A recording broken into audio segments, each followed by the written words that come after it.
Hi everyone, I welcome to all of you in this class. After a long time we are getting back to our YouTube channel, so it looks good. So चलिए without any delay अब चीज़ों को शुरू करते हैं। और आज मैं यहाँ पे जिस टॉपिक को डिस्कस करने वाला हूँ सर वो है आपका यहाँ पे इंग्लिश सब्जेक्ट, ठीक है। क्योंकि आप सभी को पता है कि इंग्लिश को लेकर के बहुत ज़्यादा लोगों के पास मिथ होते हैं एंड कुछ लोगों को डाउट होता है कि यार कैसे हम इंग्लिश को कर पाएंगे कवर।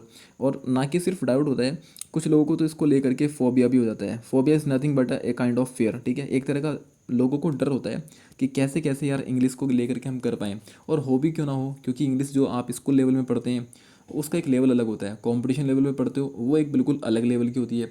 और जब आप स्पीकिंग करते हो तो सर वहाँ तो बिल्कुल ये सब चीज़ें जो रूल्स वगैरह होते हैं, सेट ऑफ रूल्स ग्रामर जो आप पढ़ते हैं स्कूल में, उन सबको साइड रख दिया जाता है, ठीक है। कैसे कैसे चलिए बताता हूँ मैं आपको, ठीक है। अब देखिए इंग्लिश की अगर हम बात करते हैं यहाँ पे, तो इंग्लिश अपने आप में एक तरीके की लैंग्वेज होती है। क्या है सर? अपने आप में एक तरीके की लैंग्वेज है। अब जब ये अपने आप में एक तरीके की लैंग्वेज है, तो लैंग्वेज किसी भी सब्जेक्ट को अगर आप लैंग्वेज बोलते हैं तो उसके लिए 3 से 4 उसके एस्पेक्ट कंप्लीट होने चाहिए। फॉर एग्जांपल आप उसको पढ़ पाएँ, रीडिंग कर पाएँ, आप उसको यहाँ पे समझ पाएँ, लिख पाएँ, ठीक है। साथ ही साथ आप उसको यहाँ पे स्पीकिंग यानी कि बोल पाएँ, और साथ ही साथ आप उसको सुन पाएँ, ठीक है।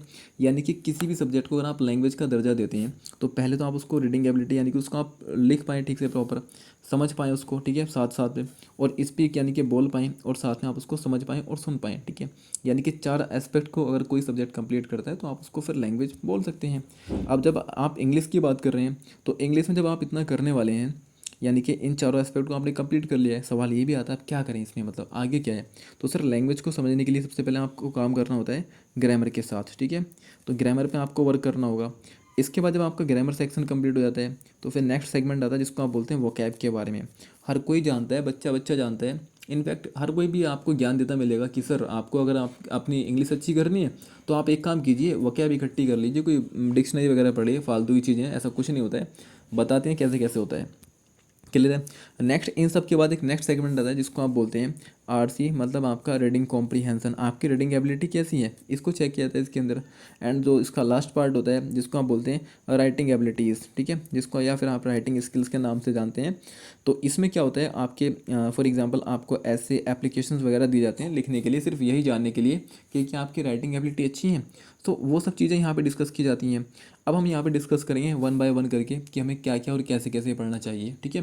फॉर एग्जांपल अगर मैं बात करता हूँ ग्रामर की, तो ग्रामर में आपको क्या करना होता है, सबसे पहले आपने पढ़ा होगा जिसको आप जानते हैं एक चीज़ के नाम से, जिसको आप जानते हैं पार्ट्स ऑफ स्पीच के नाम से। किस नाम से जानते हैं सर आप? पार्ट्स ऑफ स्पीच के नाम से। अब पार्ट्स ऑफ स्पीच में आपने टोटल पढ़े होंगे। फॉर एग्जांपल नाउन होता है, फिर आगे आप पढ़ेंगे तो प्रोनाउन होता है, फिर इसके आगे आप पढ़ने वाले वर्ब होता है, फिर यहाँ पे आप एडवर्ब पढ़ने वाले होते हैं, एडजेक्टिव पढ़ते हैं आप इसके बारे में, फिर यहाँ पे कंजंक्शन पढ़ते हैं, इंटरजेक्शन पढ़ते हैं, ठीक है, प्रीपोजिशन पढ़ते हैं। जब ये चीज़ें कंप्लीट हो जाती हैं तो फिर आप यहाँ पे जो इसके मेजर टॉपिक होते हैं, जैसे फॉर एग्जांपल आर्टिकल की तरफ मूव करते हैं। उसके बाद आगे चलते हैं तो आप एक्टिव एंड पैसिव वॉइस के नाम से एक टॉपिक होता है, आप उसको पढ़ते हैं यहाँ पे। फिर आगे चल करके जिसको आप नरेशन बोलते हैं, and sometimes it is called direct and indirect, ठीक है, डायरेक्ट एंड इनडायरेक्ट, उस सब को आप यहाँ पे पढ़ते हैं। सो वो सब चीज़ें आप पढ़ लेंगे, ठीक है। अब आपने ग्रामर कंप्लीट की है, यानी कि जो सेट ऑफ रूल्स होते हैं लैंग्वेज में, आपको कहाँ कौन सा वर्ड कैसे कैसे यूज़ करना है वो सब आपने अब सीख लिया है। सवाल आता है कि अब हमें चाहिए नए नए वर्ड्स, तो उसके लिए आप किसका यूज़ करते हैं सर? वोकैब। हर कोई जानता है कि जी वोकैब पढ़ लो, ठीक है, बढ़िया आपकी इंग्लिश हो जाएगी। बट वोकैब में सवाल ये आता है कि क्या पढ़ें और कहाँ से पढ़ें। तो इसके काफ़ी सारे सोर्स होते हैं। जैसे फॉर एग्जांपल कुछ लोग न्यूज़पेपर को फॉलो करते हैं, है ना, कुछ लोग क्या करते हैं किसी पर्टिकुलर राइटर की बुक्स को फॉलो करते हैं। लेकिन ये चीज़ें मतलब मैं नहीं मानता इतना कारगर हैं। आपको क्या करना होगा, डेली बेसिस पे रीडिंग करनी होती है, क्योंकि जितनी आपकी रीडिंग एबिलिटी होती है, the maximum you will read the maximum you will gain. जितना आप पढ़ पाओगे उतने ही नए नए वर्ड आपके सामने आएंगे, और आपको ओवर द टाइम दिखाई देगा कि इन वर्ड्स में क्या होता है, एक तरह का रिपीटेशन होता है। जब रिपीटेशन होगा तो वो वर्ड आपके सामने बार बार रिपीट होते रहेंगे। तो एक सर्टेन टाइम के बाद क्या होगा, सर्टेन पीरियड ऑफ टाइम के बाद क्या होगा कि वो वर्ड्स आपको अच्छे से याद हो जाएंगे, ठीक है। और जब आपके अच्छे से वो वर्ड याद हो जाएंगे तो definitely you will master over those words, ठीक है। आप अच्छे से उन वर्ड्स के साथ महारत हासिल कर सकते हो, then you can speak them fluently, और आप फिर आसानी से आप उनको बोल भी सकते हो, जाहिर सी बात है। तो अब ये आता है कि वर्ड्स इसको वोकैब को कैसे करें। तो देखिए सबसे पहले आपसे कहा जाता है कि आप कुछ वर्ड और इनके मीनिंग तैयार कर लो, ठीक है। सबसे बड़ी गलती है नहीं करना इसको, ठीक है।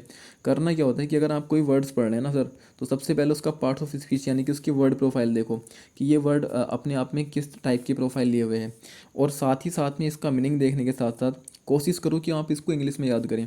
और एक वर्ड होता है सिनोनिम्स जिसको आप बोलते हैं, दूसरा होता है एंटोनिम्स। सिनोनिम का मतलब इसके सिमिलर वर्ड क्या हैं उनको आप साथ साथ याद करें, और इसके जो एंटोनिम्स होते हैं इतना तो आप याद करें, क्योंकि जब आप ऐसा करेंगे तो ना कि सिर्फ आप एक वर्ड को याद करेंगे बल्कि डिफरेंट अलग अलग वर्ड्स आपके साथ तैयार हो जाएंगे।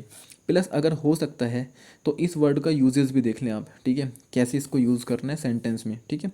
और वो सेंटेंस जो बुकिस होता है ना किताबों वाला, उसको ना करके अपनी एक नॉर्मल लैंग्वेज में इसको फ्रेम करें, फिर देखते हैं आप कैसे बोल पाते हैं। तो ये आपका वोकैब का पार्ट होता है। फिर आपका होता है एक तरह का आरसी का लेवल, यानी कि जिसको आप बोलते हैं रीडिंग करना। अब रीडिंग में सबकी प्रॉब्लम ये आती है कि सर हमारा तो फ्लो नहीं बन पाता रीडिंग में, हम पढ़ते हैं कहीं पर अटक जाते हैं। तो देखिए क्या करना क्या होता है, आपको ना डेली बेसिस पे 15 to 20 मिनट तो आपको रीडिंग को देने होंगे कम से कम, अगर आप बिगिनर लेवल पे हैं। सबसे पहले आप लाइन को पढ़ेंगे लाइन वाइज, ठीक है, ऐसे पढ़ दिया आपने, कोई बात नहीं। फिर आप चेक करेंगे कि क्या इसके अंदर कहीं पे मैं समझ पा रहा हूँ, कहीं पे क्या क्या प्रॉब्लम क्या है, आप उसको देखेंगे एक बार। यानी कि फर्स्ट रीडिंग में आप सिर्फ और सिर्फ प्रॉब्लम देखेंगे। सेकंड रीडिंग में आप थोड़ा सा फ्लुएंट अपना फ्लो बनाएंगे पढ़ने का, और जितनी भी यहाँ पे आपने मिस्टेक्स की हैं कोशिश करो इस लाइन में वो मिस्टेक्स मिनिमम हो जाएं, कम से कम हो जाएं, ठीक है। फिर थर्ड पॉइंट में आप रीडिंग करेंगे काफ़ी फ्लुएंट के साथ, ठीक है। अब आपकी जो एरर होंगी वो बिल्कुल ख़त्म हो जाएंगी, यहाँ पे एक अच्छे वे में आप यहाँ पे रीडिंग करोगे। एंड फोर्थ पॉइंट में यहाँ पे क्या होगा, अब आप रीडिंग तो कर पाओगे, कोशिश करो कि क्या मैं इसका मीनिंग समझ पा रहा हूँ, ठीक है। अब आपका मेन फोकस होना चाहिए कि क्या मैं इसका मीनिंग समझ पा रहा हूँ। एंड जो फिफ्थ स्टेज होगी वो ऐसी होगी कि आप यहाँ से उसको यहाँ तक पढ़ेंगे प्रॉपर, और पढ़ने के बाद ना तो आपका उसका हिंदी मीनिंग आपको ट्रांसलेट करना होगा। कभी कभी क्या होता है कि लोग बाग पहले उसको पढ़ते हैं और फिर हिंदी में उसको ट्रांसलेट करते रहते हैं, अच्छा ये होगा इसका आंसर, नहीं करना है आपको, ठीक है। आपको यहाँ से पढ़ो और यहाँ तक बस समझ में आ जाना चाहिए, ठीक है। स्पीड आपकी फास्ट हो गई है, आपकी एरर कुछ नहीं होती हैं, और साथ ही साथ में आपका फ्लो मेंटेन हुआ है, और अब आपको मीनिंग समझने के लिए हिंदी में तो जाने की ज़रूरत नहीं है। तो अब आप बोल सकते हो कि yes now you are master in reading ability, okay. Next आपका जो सेगमेंट आता है जिसको आप बोलते हैं सर किस नाम से, जिसको आप बोलते हैं राइटिंग एबिलिटीज़ के नाम से।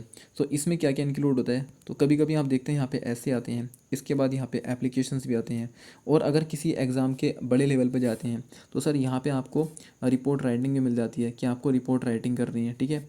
साथ ही साथ यहाँ पे आपको समरी लिखने के लिए मिल जाती है कि बताइए इस पर्टिकुलर एक पूरा का पूरा गिवन पैसेज होता है आपको, उसके साथ फिर आपको ये बताना होता है कि इसका मतलब अपनी लैंग्वेज में आप इसको कैसे लिख सकते हैं, ठीक है।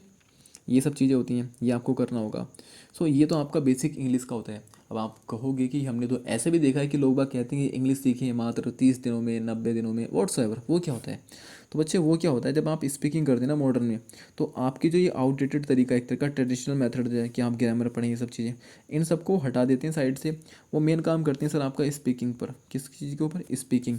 अब सवाल ये भी आता है कि स्पीकिंग में ऐसा क्या कह देते हैं, अलादीन वाला कॉन्सेप्ट होता है कि जिन बाहर से आता है बताओ क्या करना है, कि जी 90 दिन में इंग्लिश सीखनी है, ऐसा है क्या पॉसिबल। नहीं, वो अलादीन नहीं आता है, वो बंद हो गया है, मतलब काफ़ी आउटडेटेड चीज़ हो गई है अलादीन की। क्या होता क्या है, यहाँ पे आपको कुछ ये वो कोचिंग वाले क्या करते हैं, यहाँ पे आपको कुछ यहाँ पे कुछ सेट ऑफ या फिर ग्रुप ऑफ वर्ड्स दे देंगे कि आपको ये वर्ड्स याद करने, कंपाइलेशन, ठीक है।